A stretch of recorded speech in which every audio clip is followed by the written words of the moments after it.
පින් දීම සහ පින් අනුමෝදන් වීම මොකද පින්නතුනි මේ කරුණු දෙක? අපි පින්කම් කරලා පින් දෙන්න කැමති අයට පින් දෙනවා. මියගිය ඥාතීන්ටත් පින් දෙනවා.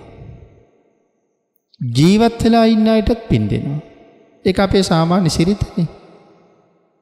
සුජීවත්ව ඉන්න අයට ආශිර්වාද කරලා පින් දෙනවා. මියගිය අයට පරලෝ සුගතිය උදෙසා පින් අනුමෝදන් කරනවා.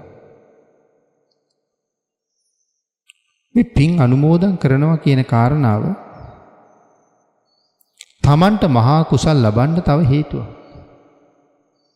ඒ පින්නතුනි මේවට කියන්නේ පත්තිදාන කියලා.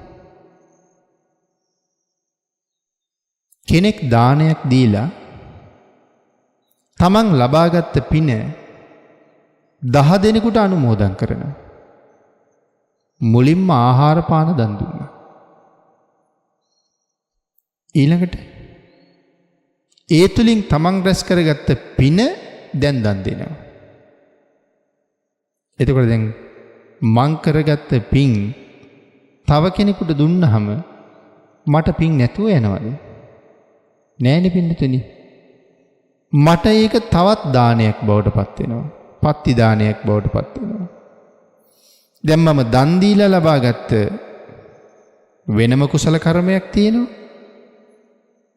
ඒ දන් දීලා ලබාගත්ත කුසල කර්මය අනික් අයට අනුමෝදන් කරවලා තවත් කුසල කර්මයක් තියෙනවා. එතකොට මට දැන් දාන 3ක් තියෙනවා. දන් දීලා ලබාගත්ත පින, ඒ පින අනුන්ට අනුමෝදන් කරවලා ලබාගත්ත පින. මට පින්කම් 2යි. ඒක තව දෙන්නෙකුට දුන්නොත්, තව 10 දෙනෙකුට දුන්නොත් 10 දෙනෙකුට පින් දෙනවා.